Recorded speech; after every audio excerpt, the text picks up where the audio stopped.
आज के इस नियुक्ति पत्र वितरण कार्यक्रम में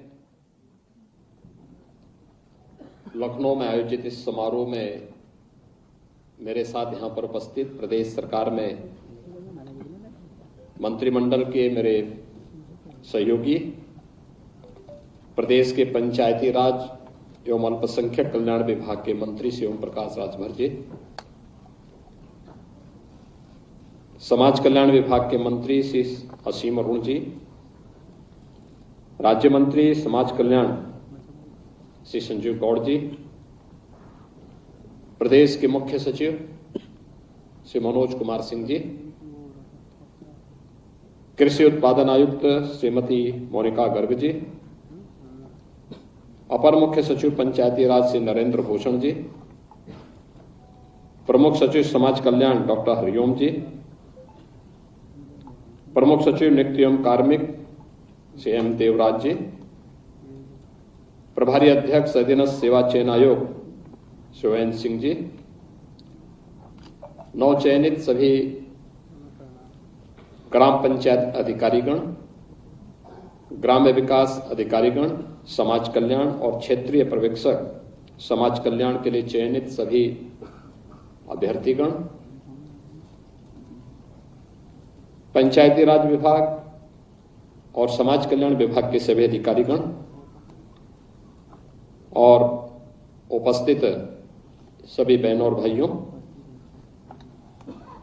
दीपावली के ठीक पहले आपके लिए दीपावली का ये उपहार नियुक्ति पत्र वितरण के रूप में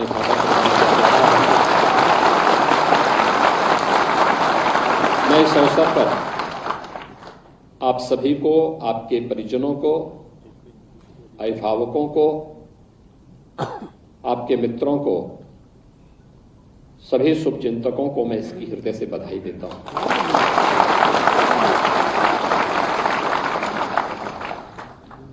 ये लगभग 2000 पंचायत राज अधिकारी,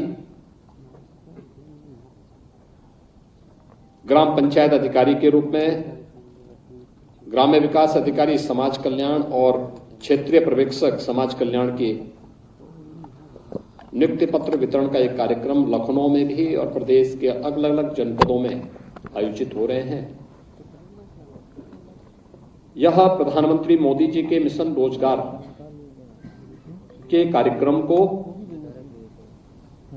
और युवाओं को उनकी आकांक्षा के अनुरूप उनकी क्षमता और योग्यता के अनुसार उन्हें नौकरी प्राप्त हो सके, इस कार्यक्रम को आगे बढ़ाने का ही हिस्सा है। एक निष्पक्ष और पारदर्शी प्रक्रिया से नियुक्ति पत्र वितरण के इस कार्यक्रम को यहां पर आयोजित करने तक जो कार्यक्रम अधीनस्थ सेवा चयन आयोग ने किया है, मैं इसके लिए अधीनस्थ सेवा चयन आयोग के अधिकारियों को भी हृदय से धन्यवाद देते हुए उन्हें बधाई देता हूं।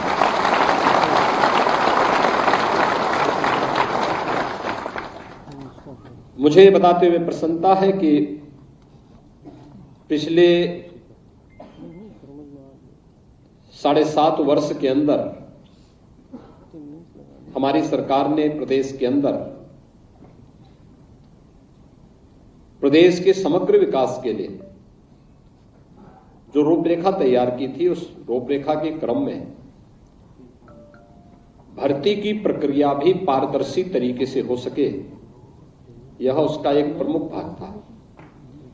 क्योंकि अगर अच्छे और सक्षम और योग्य अभ्यर्थियों का चयन नहीं होगा तो सरकार की योजनाओं को जमीनी धरातल पर उतारने के लिए जिस तंत्र को कार्य करना है वह स्वयं पैरालाइज हो जाएगा, वह स्थिति न पैदा हो।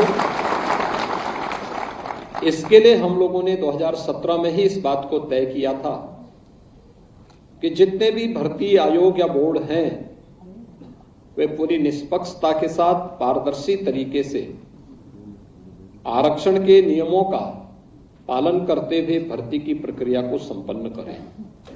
और मुझे प्रसन्नता है कि पिछले 7.5 वर्ष के अंदर हमारी सरकार लगभग 7 लाख भर्ती की प्रक्रिया को पूरी करने की दिशा में अग्रसर हो चुकी है। सरकारी सेवाओं में जो भर्ती हम लोगों ने अब तक संपन्न की है। इसी प्रकार से प्रदेश के अंदर सुरक्षा का एक बेहतर माहौल देने के कारण लाखों नौजवानों के लिए निजी क्षेत्र में भी नौकरी की संभावनाओं को आगे बढ़ाया गया। आज आप देख रहे होंगे यही राज्य है जहां पर पहले कोई आता नहीं था, रोज यहां पे निवेश करने के लिए नहीं आता था। आज बड़ा बड़ा निवेश यहां पे हो रहा है। लाखों करोड़ रुपए के निवेश के प्रस्ताव जमीनी धरातल पर उतारे जा चुके हैं। लाखों करोड़ के वर्तमान में सरकार के पास विचाराधीन है और उस प्रक्रिया को भी हम बहुत शीघ्र संपन्न करने जा रहे हैं। प्रदेश का जो युवा पहले नौकरी और रोजगार के लिए देश के और दुनिया के अलग अलग क्षेत्रों में भटकता था, आज उसको अपने ही प्रदेश में, अपने क्षेत्र में, अपने ही जनपद में नौकरी मिल रही है। तो अपने घर के कार्यों के साथ साथ वह अपनी सर्विस भी कर रहा है, लेकिन साथ साथ परिवार का देखभाल भी अच्छे ढंग से कर पा रहा है। मैं यहां पर देख रहा था भी जिन ग्राम पंचायत अधिकारियों का या पंचायती राज विभाग से जुड़े हुए जिन अभ्यर्थियों का चयन हुआ है, उनको नियुक्ति पत्र भी लगभग कमोबेश उन्हीं जनपदों में प्राप्त हो गया है जिन जनपदों के वे निवासी हैं। और ये उनके कार्य की क्षमता को आगे बढ़ाएगा, उन्हें वहां पर कार्य का जो अच्छा हो सकता है उस प्रकार का परिणाम देने के लिए उन्हें तैयार भी करेगा। और यही स्थिति हम लोगों ने निजी निवेश के माध्यम से प्रदेश के युवाओं के लिए किया। प्रदेश में योग्य और स्किलफुल मैन पावर हम उपलब्ध करा सकें, चाहे वह शासन के लिए, चाहे वह निजी क्षेत्र के लिए। इसके लिए उस प्रकार के व्यवसायिक और तकनीकी शिक्षा में उस प्रकार के ट्रेड और कोर्सेज हम लोगों के द्वारा संचालित भी हुए हैं। आज उसका एक बेहतर समन्वय बनाने का प्रयास हुआ है। इसी का परिणाम है कि उत्तर प्रदेश अब देश की एक अग्रणी अर्थव्यवस्था के रूप में जाना जा रहा है। विकास का एक माहौल बना है। निवेश के माहौल के माध्यम से रोजगार सृजन की अनेक संभावनाएं आगे बढ़ी हैं। युवाओं की अपेक्षा को और उनकी आकांक्षाओं को जमीनी धरातल पर उतारने में मदद मिली है। जिन युवाओं को पहले पहचान का संकट था, आज वह युवा अपने प्रदेश में रह करके देश की अर्थव्यवस्था को सुदृढ़ता प्रदान करने में अपना योगदान दे रहे हैं। और उन्हीं अपेक्षाओं के साथ आज यहां पर नियुक्ति पत्र वितरण के इस कार्यक्रम के साथ हम सब जुड़े हुए हैं। प्रदेश में अलग अलग जनपदों में भी कार्यक्रम हो रहे हैं। वहां पर कहीं प्रभारी मंत्री गए हैं, कहीं पर स्थानीय माननीय सांसद और विधायकगण इस नियुक्ति की प्रक्रिया के साथ जुड़े हुए हैं। मैं केवल आपसे एक अपेक्षा करूंगा, आप में से हो सकता है कुछ अभ्यर्थी होंगे जिन्होंने 2017 के पहले भी आवेदन किया होगा। उस समय भी सक्षम और समर्थ होने के बावजूद भी आपका चयन इसलिए नहीं हुआ होगा क्योंकि आपकी पहुंच नहीं थी। आपके माँ बाप या अभिभावक के पास इतना पैसा नहीं था कि वे पैसा दे करके उस समय नियुक्त हो सके। और परिणाम क्या होता था कि सब कुछ होने के बावजूद भी आपको चयन की प्रक्रिया से बाहर कर दिया जाता था। लेकिन पिछले 7 वर्ष के अंदर जो भी चयन की प्रक्रिया हुई, हम लोगों ने इस बात को सुनिश्चित किया कि इसमें किसी भी अभ्यर्थी के साथ कोई भी भेदभाव न हो, उसकी योग्यता और उसकी क्षमता का भरपूर उपयोग हम प्रदेश के विकास के लिए कर सकें, 25 करोड़ लोगों के भाग्य को बदलने में कर सकें और 25 करोड़ जनता के सामर्थ्य से हम उत्तर प्रदेश को भारत की अर्थव्यवस्था के ग्रोथ इंजन के रूप में प्रस्तुत कर सकें। आज उसी का परिणाम है।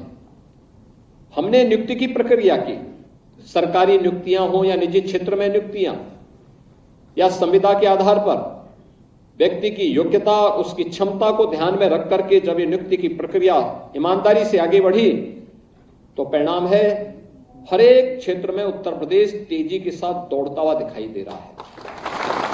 उस विकास का लाभ, प्रतिभा के बेहतर उपयोग का लाभ आज उत्तर प्रदेश को प्राप्त हो रहा है। जो छठी सातवीं अर्थव्यवस्था जिस उत्तर प्रदेश की थी, आज वो देश की नंबर 2 की अर्थव्यवस्था के रूप में अपने आप को, जो उत्तर प्रदेश देश के विकास का बैरियर माना जाता था, वो उत्तर प्रदेश आज भारत के विकास का एक ग्रोथ इंजन के रूप में अपने आप को सामने रख रहा है। जिस उत्तर प्रदेश में कोई निवेश करने के लिए नहीं आना चाहता था, आज उस उत्तर प्रदेश में लाखों करोड़ रुपए का निवेश आ रहा है। और ये निवेश केवल निवेश नहीं है, इसमें रोजगार भी है और इसमें विकास भी है। ये सभी चीजें आज तेजी के साथ आगे बढ़ती हुई दिखाई दे रही हैं और इसीलिए मेरी आपसे अपेक्षा होगी कि ग्राम पंचायत अधिकारी के रूप में आपकी जो जिम्मेदारी है वह ग्राम पंचायत अधिकारी के रूप में, चाहे वह पंचायती राज विभाग के माध्यम से हो या समाज कल्याण विभाग के माध्यम से, दोनों की अपनी अपनी भूमिकाएं हैं। याद रखना, राष्ट्रपिता महात्मा गांधी के ग्राम स्वराज की परिकल्पना को साकार करने की जो सबसे आधारभूत इकाई है वह ग्राम पंचायत है। आज प्रधानमंत्री मोदी जी ने देशवासियों को आत्मनिर्भर भारत की बात कही है। आत्मनिर्भर भारत के लिए